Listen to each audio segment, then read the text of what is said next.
میں جب بھی اس نوجوان لڑکے کو دیکھتا تو میرا خون کھولنے لگتا۔ وہ جب بھی ہمارے گھر آتا میری ماں کا اداس چہرہ کھل سا جاتا۔ ایسی خوشی تو انہوں نے کبھی بھی کسی کے لیے نہیں دکھائی تھی جیسے کہ وہ عادل کے لیے دکھاتی تھی۔ میں جب گھر میں آیا تو وہ چارپائی پر میری ماں کے بالکل قریب بیٹھا ہوتا۔ میری ماں ہنس ہنس کر اس سے باتیں کر رہی ہوتی۔ میں نے آج تک کبھی اپنی ماں کو ہنستے بولتے نہیں دیکھا تھا، لیکن اس نوجوان میں نہ جانے ایسی کیا بات تھی کہ میری ماں اسے دیکھ کر ہنسنے لگتی۔ ان کا چہرہ یوں کھل جاتا جیسے کہ کوئی کھلتا گلاب ہو۔ میں نے بڑی تیکھی نظر اور غصے سے اس نوجوان کو دیکھا تھا۔ مجھے یوں دیکھ کر وہ فوراً چارپائی سے کھڑا ہو گیا۔ کہنے لگا، اچھا اب میں چلتا ہوں۔ شاید میرے آنے سے وہ کچھ گھبرا گیا۔ میری ماں کہنے لگی، بیٹھو بیٹھو، ابھی نہیں جانا۔ آج تو میں نے تمہاری پسند کا سرسوں کا ساگ بنایا ہے اور مکے کی روٹی بنائی ہے۔ رکو ابھی تمہیں کھانا لا کر دیتی ہوں۔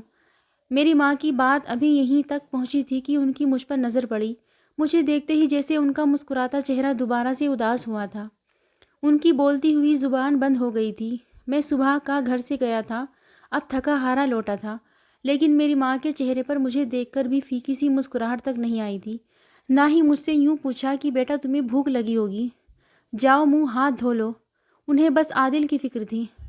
میں نے بھی بنا لحاظ کیے عادل سے کہا کہ تم تو جا رہے تھے، گئے نہیں ابھی تک، جاؤ، تمہیں دیر ہو رہی ہوگی۔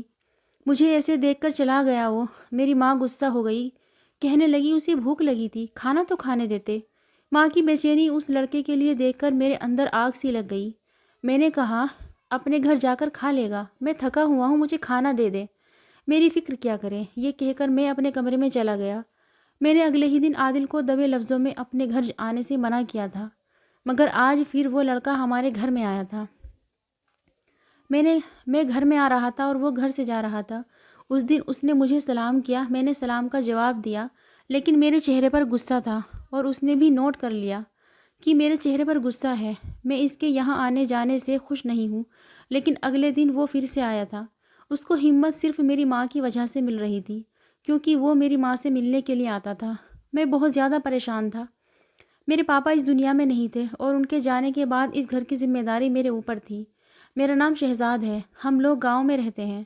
میری ماں کی شادی بہت ہی کم عمر میں ہوئی تھی۔ میری 2 بہنیں تھیں اور ایک میں تھا۔ میرے پاپا بھی اس دنیا میں نہیں تھے، اس لیے گھر کا بڑا میں تھا۔ میری ماں کو میں نے ساری زندگی اداس ہی دیکھا، ہمیشہ روتے ہوئے دیکھا، کبھی کسی بات پر خوش نہیں دیکھا۔ ان کی ساری زندگی گزر گئی، لیکن ان کی آنکھوں میں کبھی بھی سچی خوشی نہیں دیکھی۔ جب پاپا اس دنیا سے گئے تب بھی ان کی آنکھوں میں آنسو نہیں تھے، چہرے پر اداسی پہلے سے بھی زیادہ تھی۔ انہوں نے ہماری اچھی پرورش کی تھی، لیکن کبھی بھی ہمارے ساتھ ہنس کر بات نہیں کی تھی۔ ہم اپنی ماں کو خوش دیکھنا چاہتے تھے اور اب ہمیں عادت ہو گئی تھی۔ ہم کہتے تھے کہ ماں تو ہے ہی ایسی۔ میری ماں کی عمر کوئی اتنی زیادہ نہیں تھی، وہ ابھی بھی جوان اور خوبصورت لگتی تھی، لیکن ہمارے یہاں عورت کی دوبارہ شادی کروانا بہت مشکل کام ہوتا ہے، وہ بھی جب اس کی اولاد جوان ہو۔ میرے دماغ میں کبھی بھی ایسی کوئی بات نہیں آئی۔ ایک دن اچانک ہمارے گھر میں ایک لڑکا آیا جس کا نام عادل تھا۔ میری ماں اسے دیکھ کر خوشی سے پاگل ہو گئی۔ میری ماں نے کہا، یہ میرے کزن کا بیٹا ہے، اس لیے ہم نے اسے گھر میں آنے دیا، لیکن میری بہنیں اس کے ساتھ کم بولتی تھیں۔ میری ماں نے اس کے لیے کھانا بنایا اور ایسا کھانا میری ماں نے آج تک نہیں بنایا تھا۔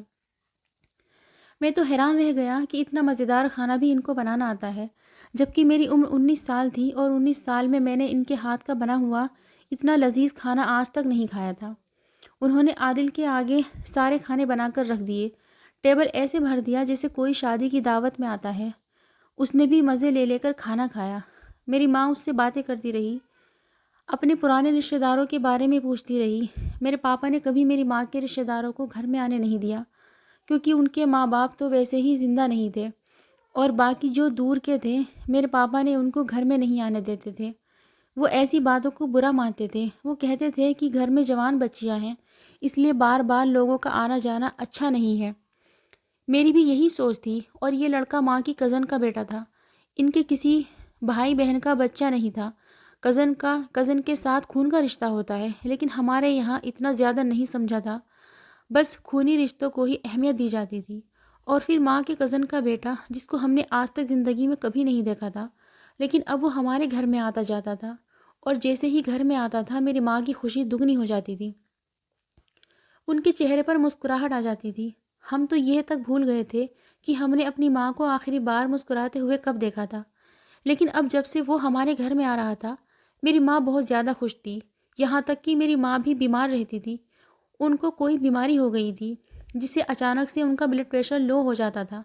ڈاکٹر نے یہی کہا تھا کہ پریشانی اور ٹینشن کی وجہ سے ان کا یہ حال ہو گیا ہے، لیکن آج کل وہ بہت خوش تھی۔ ان کو خون کی کمی بھی تھی، لیکن اب ان کا چہرہ چمکنے لگا تھا، اور وہ بھی ہر دوسرے تیسرے دن آ جاتا تھا۔ میری ماں کے لیے چیزیں بھی لے کر آتا تھا۔ میری ماں نے کہا کہ یہ ساری زندگی شہر میں ہی رہا ہے، واپس گاؤں آ گیا ہے، اس لیے مجھ سے ملنے کے لیے آ جاتا ہے۔ شروع میں مجھے کوئی مسئلہ نہیں تھا، لیکن اب میں نے کان بجنا شروع ہو گئے تھے، کیونکہ میں نہیں چاہتا تھا اس کا ہمارے گھر میں اتنا آنا جانا ہو۔ اور میری ماں کی حرکتیں بھی کچھ عجیب تھی۔ وہ گھر میں آیا تو میں نے دیکھا کہ ماں نے اچھے کپڑے پہنے تھے، وہ بھی کافی ڈارک رنگ کا، اور وہ تیار ہوئی تھی۔ میں نے کہا کہ کہیں جانا ہے، کیا گاؤں میں کوئی شادی ہے؟ جبکہ مجھے تو نہیں پتا تھا۔ اگر گاؤں میں کوئی شادی ہوتی ہے تو سب سے پہلے مجھے ہی بتایا جاتا تھا، کیونکہ میں گاؤں کا جوان لڑکا تھا اور شادی کے کام میں مدد کرتا تھا، لیکن گاؤں میں کوئی شادی نہیں تھی۔ ماں نے کہا ایسے نہیں، ایسے ہی بس دل کیا تیار ہونے کا تو ہو گئی۔ ایسے تو میری ماں تب تیار نہیں ہوتی تھی جب میرے پاپا زندہ تھے۔ وہ میری ماں کو کہتے اچھے سے رہا کرو، اور عورت کو اپنے شوہر کے لیے سجنا سنورنا بھی ضروری ہے، لیکن ان کی زندگی میں میری ماں نے ان کو کبھی کوئی اچھا دن نہ دکھایا، کبھی تیار ہو کر نہ دکھایا، بلکہ تیار ہونا تو دور کی بات ہے، اپنے چہرے پر مسکراہٹ تک نہ لائی۔ لیکن آج تیار تھی۔ تھوڑی دیر بعد عادل گھر میں آیا، تبھی تو گھر میں کھانے کی اتنی اچھی خوشبو آ رہی تھی۔ کھانا بھی پہلے سے ہی تیار تھا اور دونوں نے ایک ہی کمرے میں بیٹھ کر کھانا کھایا، اور میری ماں مجھے کھانا دینا ہی بھول گئی۔ جب میں نے خود کھانا مانگا تو انہوں نے کہا کہ سب کچھ کھانا بنا پڑا ہے، اپنی بہن سے کہو تمہارے لیے پلیٹ میں نکال دے گی، بیٹھ کر کھا لو۔ میں حیران رہ گیا کہ میری ماں کو میری پرواہ نہیں۔ پہلے تو کھانا لے کر میرے پیچھے بھاگتی تھی۔ وہ تھوڑی دیر بیٹھا اور اس کے بعد چلا گیا۔ جب وہ چلا گیا تو میری ماں نے کپڑے بھی بدل دیے۔ میری بہن نے مذاق میں کہہ دیا کہ آج کل تو آپ بڑی خوش رہتی ہیں، جب سے عادل بھائی آ رہے ہیں آپ تو بہت خوش ہو گئی ہیں۔ میری ماں نے کہا کہ ہاں بالکل، اللہ کا شکر ہے، میں بہت زیادہ خوش ہوں، لیکن مجھے یہ سب کچھ ٹھیک نہیں لگ رہا تھا۔ وہ میری ماں کے لیے بہت سارے گفٹ بھی لے کر آ رہا تھا، میری بہنوں کے لیے بھی چیزیں لاتا تھا، لیکن ماں کے لیے زیادہ ہی چیزیں لے کر آتا تھا۔ ڈارک رنگ کے کپڑے، سینڈل، ایسی چیزیں جو ماں نے ساری زندگی نہ تو پہنی تھی اور نہ ہی کسی سے مانگی تھی، اور نہ ہی ہمیں ایسا لگتا تھا کہ ان کو یہ چیزیں پہننے کا شوق ہے۔ لیکن عجیب بات تھی کہ وہ جو چیزیں لے کر آ رہا تھا ماں کو بہت زیادہ پسند بھی آ رہی تھی۔ ماں پورا دن گھر میں اسی کی باتیں کرتی رہتی تھی، کہتی تھی کہ وہ ایسا ہے، وہ بہت اچھا ہے۔ ماں کی زبان پر بس اسی کا ذکر ہوتا تھا۔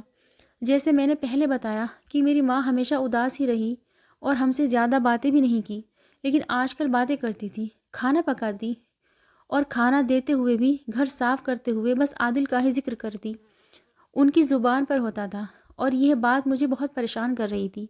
میری بہنیں بھی ہنسی مذاق کرتے ہوئے کہہ رہی تھی کہ وہ تو آج کل ہمارے گھر میں بڑا ہی مشہور ہو گیا ہے، بس پورا دن اسی کی باتیں ہوتی رہتی ہیں۔ میں نے بہنوں کو کہا کہ اس کے سامنے تو نہیں جاتی، تو انہوں نے کہا کہ ماں نے کہا کہ تمہارا اس سے کوئی پردہ نہیں ہے۔ مجھے اس بات پر بھی غصہ آیا کہ کیوں کوئی پردہ نہیں ہے؟ کیا ہمارے اس کے ساتھ کوئی خونی رشتہ ہے؟ وہ ماں کے خاندان میں سے ہے، اور وہ بھی دور پار کے خاندان میں سے، بالکل اس کے سامنے پردہ کرنا چاہیے۔ میں نے اپنی بہنوں کو ڈانٹ دیا اور کہا کہ اگر ماں کہے تب بھی تمہیں اس کے سامنے نہیں جانا۔ ایک دن میں نے ماں سے کہا کہ اس کا یہاں پر آنا جانا بند کروائیے۔ ظاہر ہے میں اپنی ماں سے ہی بات کر سکتا تھا۔ اس بات پر میری ماں کی شکل عجیب ہو گئی، اور انہوں نے کہا کہ یہ بات تم نے کیسے کر دی؟ وہ میرے کزن کا بیٹا ہے۔ میں نے کہا کہ کزن کا بیٹا ہے تو کیا ہوا؟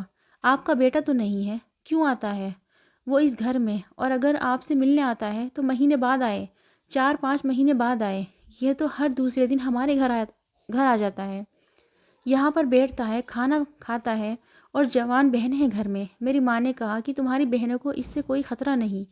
میں نے کہا کہ کیوں خطرہ نہیں ہے؟ اس سے کسی کو بھی خطرہ ہو سکتا ہے، بات صرف جوان بہنوں کی نہیں ہے۔ میری ماں نے مجھے عجیب نظروں سے دیکھا، جیسے سمجھ گئی ہو کہ میں کیا کہنا چاہتا ہوں۔ انہوں نے کہا کہ اس کا اس گھر میں آنا جانا بند نہیں ہوگا، نہیں تو میں مر جاؤں گی۔ میری ماں ہے نا، جانے یہ بات کیا سوچ کر کہی۔ مجھے بہت غصہ آنے لگا کہ اگر وہ اس گھر میں نہیں آئے گا تو میری ماں مر جائے گی۔ میری ماں نے کہا کہ اب جا کر تو میں خوش رہنے لگی ہوں اور تمہیں میری خوشی سے تکلیف ہونے لگی ہے۔ مجھے میری ماں کی باتیں بالکل سمجھ نہیں آ رہی تھی۔ میرا دماغ اسی طرف جا رہا تھا جس طرف جانا چاہتا تھا۔ میری ماں کی باتوں کا اور کوئی مطلب نہیں ہو سکتا تھا۔ وہ کیا کہنا چاہتی تھی؟ میں نے اپنے دوست سے اس بارے میں مشورہ کیا، لیکن اس کو یہ نہیں بتایا کہ میری گھر کی کہانی ہے۔ میں نے کہا کہ ایک دوسرا دوست ہے جس کے ساتھ اس طرح سے معاملے چل رہے ہیں۔ تم کیا کہتے ہو؟ میرا دوست بھی دکان میں بیٹھنے والا آدمی تھا۔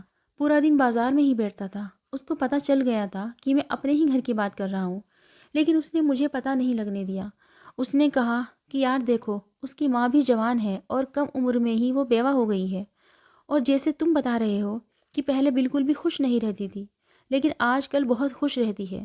بس میں کچھ نہیں کہنا چاہتا ہوں، تم اس نوجوان کا گھر میں آنا جانا بند کروا دو۔ میں اپنے دل میں سوچنے لگا، یہ تو میں کرنے کی کوشش کر رہا ہوں، اب شاید مجھے خود ہی اس سے بات کرنی چاہیے۔ تبھی ایک دن میرے اوپر قیامت ٹوٹ پڑی۔ میں گھر میں دیر سے آیا تو میں نے اپنی بہن سے پوچھا کہ ماں کہاں ہے؟ وہ کہنے لگی کہ وہ کمرے میں بیٹھی اور عادل بھی آیا ہوا ہے۔ میں نے وقت دیکھا تو رات کے 9 بج رہے تھے۔ وہ آگے پیچھے بھی آتا تھا لیکن 9 بجے سے پہلے چلا جاتا تھا۔ اب اس کا یہاں پر کیا کام تھا؟ میں ماں کے کمرے میں جانے لگا، لیکن میری نظر کھڑکی سے پہلے ہی کمرے کے اندر چلی گئی، اور جو نظارہ میری آنکھوں نے دیکھا میں وہی شاکڈ ہو گیا، کیونکہ عادل نے میری ماں کی گود میں سر رکھا ہوا تھا اور میری ماں اس کا سر دبا رہی تھی۔ دونوں کی آنکھوں میں آنسو تھے۔ میں نے دروازے کو زور سے لات ماری اور میں اندر چلا گیا، اور میرے منہ میں جو آیا میں نے بول دیا۔ عادل کو بھی اس کے گریبان سے پکڑ لیا اور کہا کہ تیری اتنی ہمت ہو گئی، نکل جا یہاں سے۔ میری ماں مجھے روکنے لگی تو میں نے اپنی ماں کو کہا کہ آپ کو کیا ہو گیا ہے؟ کیا کر رہی ہیں آپ کو شرم نہیں آتی؟ پھر میں نے عادل سے کہا، کیا تم نے کہیں عقل بیچ کھائی ہے؟ اپنی ماں کی عمر کی برابر عورت کے ساتھ تم اس طرح کمرے میں کیا کر رہے ہو؟ میں اس قدر پاگل ہو گیا تھا کہ میرا دل چاہا کہ میں عادل کا گلا دبا کر اس کو جان سے مار ڈالوں۔ اس کی ہمت کیسے ہوئی تھی یہ سب کرنے کی؟ میری آنکھیں اس وقت خون برسا رہی تھی۔ میں اس قدر غصے میں تھا کہ لگ رہا تھا کہ غصے سے پاگل ہو کر کوئی غلط قدم اٹھا نہ بیٹھوں۔ میں نے اپنی ماں سے کہا کہ اس گھر میں جوان بچیاں رہتی ہیں اور آپ اس طرح کی حرکتیں کر رہی ہیں۔ کون ہے یہ لڑکا؟ کیا رشتہ ہے آپ کا اس سے؟ مجھے یہ بھی نہیں پتا کہ آپ کا کزن کا بیٹا بھی ہے یا نہیں۔ میں بولتا چلا جا رہا تھا کہ میری ماں نے میرے منہ پر ایک تھپڑ مارا۔ ماں نے بری طرح سے رونا شروع کر دیا اور اس کے بعد مجھے ایسی بات بتائی کہ میں اپنی ہی نظروں میں گر گیا۔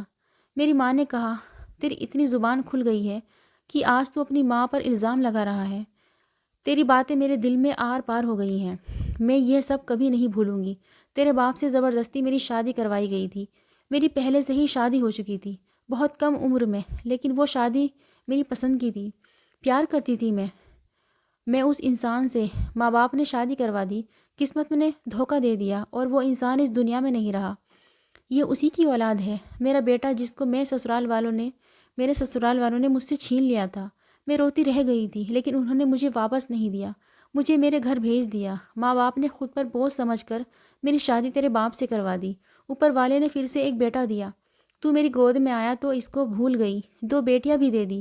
میرا شوہر بھی اس دنیا سے چلا گیا۔ میری زندگی میں اتنے دکھ تھے تو کیسے مسکراتی میں؟ ساری زندگی روتے ہوئے گزار دی۔ میرے سسرال والوں نے مجھ سے قسم لے لی تھی کہ میں اس تک پہنچنے کی کبھی کوشش نہیں کروں گی، لیکن جب اس کو میرے بارے میں پتہ چلا تو یہ خود مجھ تک پہنچ گیا۔ یہ میرا بیٹا ہے، میرا اپنا بیٹا، مجھ سے ملنے کے لیے آتا ہے۔ مجھ سے ملنے کے لیے نہیں آئے گا تو اور کہاں جائے گا؟ جب بچھڑی ہوئی اولاد ماں سے ملتی ہے تو ماں کے چہرے پر مسکراہٹ ہی ہوتی ہے۔ وہ خوش نہیں ہوگی تو کیا آنسو بہائے گی؟ اس لیے تو میں خوش تھی کیونکہ اب میرے پاس میری 4 اولاد تھی، اور تجھے پتہ ہے یہ ایسا ویسا انسان نہیں ہے، بڑا افسر بن گیا ہے۔ میرے ساتھ ساتھ تم سب کو بھی یہاں سے لے جانا چاہتا ہے۔ شہر میں گھر بھی بنا رہا ہے ہمارے لیے، ہم وہاں پر رہیں گے اور تمہاری بہنوں کی شادی بھی اچھی جگہ ہوگی۔ کب تک ایک چھوٹے سے گاؤں میں بیٹھے رہیں گے؟ جن لوگوں نے مجھ پر ظلم کیا ان سب کو اس نے جواب دیا، تب یہ کہیں جا کر مجھ تک پہنچا تھا۔ یہ تمہارا بھائی ہے۔ مجھے اپنے اوپر بہت افسوس ہوا کہ میں کہاں سے کہاں پہنچ گیا اور میں نے کیسی کیسی باتیں سوچ لی تھی۔ میں نے ماں سے معافی مانگ لی، انہوں نے مجھے معاف کر دیا۔ میں نے عادل کو بھی گلے لگا لیا، آخر وہ میرا بھائی تھا۔ جیسے ماں نے کہا تھا وہ بہت اچھا آدمی تھا، تبھی تو وہ ہمیں چھوٹے سے گاؤں سے نکال کر شہر لے گیا، ہمارے لیے بڑا سا گھر بنایا اور بہنوں کی بھی اچھی جگہ شادی کروا دی۔ ہم دونوں بھائی مل کر کاروبار کرتے ہیں، میری ماں بھی خوش رہتی ہے۔ سب سے اچھی بات تو یہ ہے کہ ہم نے اپنی ماں کو خوش دیکھا، یہ بھی بہت بڑی بات ہے۔ میری ماں نے بڑے دکھ جھیلے تھے، 2 سسرال ملے، دونوں ہی برے شوہر ملے جو جلد چھوڑ کر چلے گئے۔ میری ماں جیسی قسمت کسی کو بھی نہ ہو، لیکن اب ہم انہیں ہمیشہ خوش رکھیں گے۔ ہم دونوں بھائیوں نے ارادہ کر لیا ہے، پر میری ماں آج کل بہت خوش رہتی ہے اور ان کو خوش دیکھ کر ہم بھی خوش ہو جاتے ہیں۔ اس لیے کبھی بھی بنا کسی کے جانچ پڑتال کے کچھ نہ سوچا کریں، پہلے صحیح سے بات کی جانچ پڑتال کر لے۔ جو قربانی میری ماں نے دی، شاید بہت ساری مائیں اولاد کی خاطر ایسی قربانیاں دیتی ہیں اور بہت سارے مرد بھی دیتے ہیں۔ تو جب رشتوں میں غلط فہمی پیدا ہو جائے تو بیٹھ کر آپس میں بات کر لے اور غلط فہمی کو دور کر لے۔ ایسا نہ ہو کہ کچھ غلط ہو جائے اور رشتے ٹوٹ جائیں اور حقیقت پتہ چلنے پر پچھتاوا ہو، کیونکہ جو کچھ آنکھیں دیکھتی ہیں اور ہمارا دماغ سوچتا ہے وہ ٹھیک نہیں ہوتا، سچ کچھ اور ہوتا ہے۔ تو دوستو، کیسی لگی ہماری کہانی؟ اگر کہانی اچھی لگی ہو پلیز